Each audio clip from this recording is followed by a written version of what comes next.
സാറേ നമ്മുടെ ഡയറ്റ് എങ്ങനെയാണ് പ്ലാൻ ചെയ്യേണ്ടത്?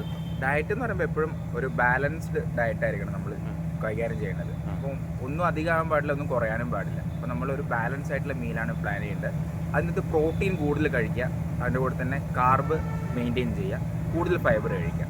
പ്രോട്ടീൻ കൂടുതൽ കഴിക്കുമെന്ന് വെച്ചാൽ പ്രോട്ടീൻ ഡൈജഷൻ എടുക്കാൻ വേണ്ടി കുറച്ച് അധികം സമയം എടുക്കും. അപ്പം അത് നമ്മുടെ ശരീരത്തിന് മസിൽ ബിൽഡ് ചെയ്യാനൊക്കെ ഹെൽപ്പ് ചെയ്യും. കാർബ് നമുക്ക് എനർജി തരുന്നതാണ്. നമ്മളെ ഇൻസ്റ്റൻറ്റ് എനർജി, ബ്രെയിൻ എനർജിക്കൽ കാർബ് അത്യാവശ്യമാണ്.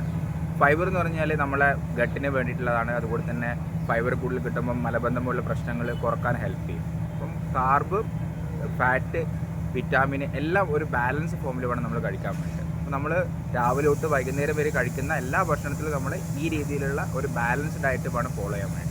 അങ്ങനെ ബാലൻസ് ആയിട്ട് ഫോളോ ചെയ്ത് കഴിഞ്ഞാൽ നമ്മളെ വെയിറ്റിന് നമുക്ക് എത്ര കലോറിയാണോ ഒരു ദിവസം കഴിക്കേണ്ടത് ആ കലോറി നമ്മൾ കാൽക്കുലേറ്റ് ചെയ്ത് ആ കലോറിക്കുള്ളിൽ തന്നെ നമ്മൾ ഭക്ഷണം കഴിക്കുകയാണെങ്കിൽ നമുക്ക് ഒരു തരത്തിലും വെയിറ്റ് ഗെയിൻ എന്നുള്ള ഒരു പ്രോസസ്സിലേക്ക് നമ്മൾ കടന്നു ചെല്ലില്ല.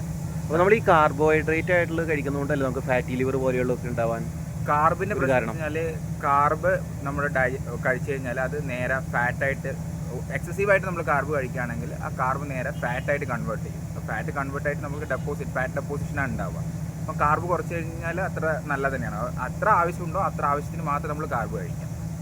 അതിന് പകരമായിട്ട് നമ്മൾ പ്രോട്ടീൻ കൂടുതൽ കഴിക്കുകയാണെങ്കിൽ കുറച്ചും കൂടി നല്ലതായിരിക്കും. നമ്മുടെ കാർബ് ശരിക്കും നമ്മുടെ ബ്രെയിനിൻ്റെ ഫംഗ്ഷനൊക്കെ കുറച്ചുകൂടി ഇൻസ്റ്റൻറ്റ് എനർജി കിട്ടണമെങ്കിൽ കാർബ് അത്യാവശ്യമാണ്. അപ്പോൾ കാർബ് പരിപൂർണ്ണമായിട്ട് ഒഴിവാക്കുന്നത് നമുക്ക് ബുദ്ധിമുട്ടുണ്ടാക്കും. അപ്പോൾ ഒരു മിനിമം എമൗണ്ടിൽ നമുക്ക് എത്ര കാർബ് ആവശ്യമാണോ അത്ര മാത്രം കാർബ് എടുക്കുക, കൂടുതലായിട്ട് കഴിക്കുന്ന ശീലം ഒഴിക്കുക. അപ്പോൾ നമ്മുടെ ശീലം എന്ന് വെച്ച് കഴിഞ്ഞാൽ നമ്മൾ ഒരു നിറയെ ചോറ് എടുക്കുക, ചോറായിരിക്കും നമുക്ക് കൂടുതൽ ഉണ്ടാകും. അതൊരു മെയിൻ കാർബ് സോഴ്സാണ്. നമ്മൾ പ്രോട്ടീൻ ആയിട്ടുള്ള മീനും മറ്റ് സാധനങ്ങളും കുറച്ചെടുക്കും. ആ ശീലം മാറ്റിയിട്ട് ചോറിൻ്റെ അളവ് കുറക്കുക, മറ്റ് പ്രോട്ടീൻ്റെ അളവ് കൂടുതലെടുക്കുക.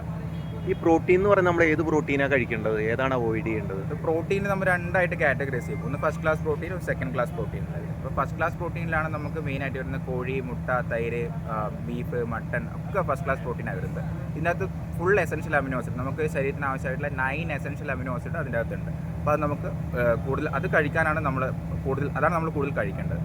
സെക്കൻഡ് ക്ലാസ് പ്രോട്ടീൻ ആയിട്ടുള്ള ഇപ്പം ചിക്ക് പീസിൻ്റെ അകത്തുള്ളത്, കടലിൻ്റെ അകത്തുള്ളത്, ലെൻറ്റിൽസിൻ്റെ അകത്തുള്ളത് ഒക്കെ ഈ സെക്കൻഡ് ക്ലാസ് പ്രോട്ടീനാണ്. അതിനകത്ത് ചില സമയത്ത് അമിനോ ആസിഡ് കുറവായിരിക്കാം, ചിലപ്പോൾ ഏതെങ്കിലും ഒരു അമിനോ ആസിഡ് മിസ്സിങ് ആയിരിക്കാം. അപ്പോൾ അത് അതിനകത്ത് കലോറിയും കൂടുതലായിരിക്കും അധികം ഉണ്ടാകും. അപ്പോൾ അത് കഴിക്കുമ്പോൾ നമുക്ക് വെയിറ്റ് കൂടാൻ ചാൻസ് ഉണ്ട്. അത് കഴിക്കേണ്ടതെന്നല്ല, അത് കഴിക്കണം. എല്ലാ സാധനവും നമ്മൾ മിക്സ് ആയിട്ട് വേണം കഴിക്കാൻ. പ്രോട്ടീൻ്റെ അകത്ത് സെക്കൻഡ് ക്ലാസ് പ്രോട്ടീൻ ഉണ്ടായിരിക്കണം, ഫസ്റ്റ് ക്ലാസ് പ്രോട്ടീൻ ഉണ്ടായിരിക്കണം, ഫൈബർ ഉണ്ടായിരിക്കണം, കാർബൺ ഉണ്ടായിരിക്കണം.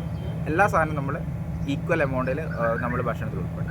ഇനി ജങ്ക് ഫുഡ്സിൽ ഇതുപോലെ തന്നെ കുറേ മൈദ അടങ്ങിയ സാധനങ്ങളും പിന്നെ ഈ ജങ്ക് ഫുഡ്സ്, ഈ പീനട്ട്സ് ഒക്കെ ഫ്രൈ ചെയ്ത് വരുന്നുണ്ടല്ലോ, അതുപോലെ തന്നെ മുങ്ദാൽ അങ്ങനെയുള്ള സാധനങ്ങൾ ഫ്രൈ ചെയ്ത് വരുന്നുണ്ടല്ലോ.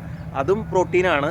പക്ഷേ അത് കഴിക്കുന്നതിലൂടെ ശരീരത്തിലുണ്ടാകുന്ന പ്രശ്നങ്ങൾ എന്തൊക്കെയാണ്? നമ്മളൊരു സാധനം പ്രോസസ്സ് ചെയ്തെടുക്കുന്ന സമയത്ത് അവരതിൻ്റെ അകത്ത് ടേസ്റ്റ് കൂട്ടാൻ വേണ്ടിയിട്ട് ഒരു കോക്ടെയിൽ രീതിയിലാണ് അതിലുണ്ടാക്കുക. ഉപ്പ്, മധുരം, അതിൻ്റെ കൂടെ തന്നെ റിഫൈൻ ഫ്ലവർ, റിഫൈൻ ഓയിൽസ് ഒക്കെ മിക്സ് ചെയ്തിട്ടുണ്ടാകും. അപ്പോൾ അത് നമ്മുടെ ടേസ്റ്റ് ബഡ്സിനെ ഭയങ്കരമായിട്ട് സ്റ്റിമുലേറ്റ് ചെയ്യും. ഇത്ര ആഹാരങ്ങൾ കഴിക്കുമ്പോൾ നമ്മൾ ഒന്ന് കഴിച്ചാൽ നമ്മൾ ചിലപ്പോൾ നിർത്തത്തില്ല, കൂടുതൽ കഴിക്കാനുള്ള ടെൻഡൻസി ഉണ്ടാകും.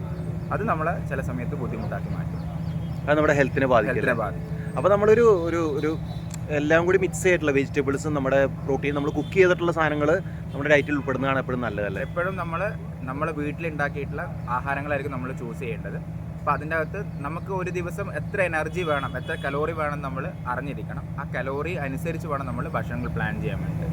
രാവിലെ തൊട്ട് വൈകുന്നേരമുള്ള ഭക്ഷണത്തിൻ്റെ പ്ലാനിങ് എന്ന് പറയുന്നത് ഈ കലോറിക്കുള്ളിലായിരിക്കണം നമ്മൾ ചെയ്യേണ്ടത്. അതിനകത്ത് പ്രോട്ടീൻ കൂടുതൽ കഴിക്കുക, കാർബ് ഒരു മിനിമം എമൗണ്ടിൽ കഴിക്കുക, അതുപോലെ തന്നെ ഫൈബർ കൂടുതലായിട്ട് കഴിക്കുക.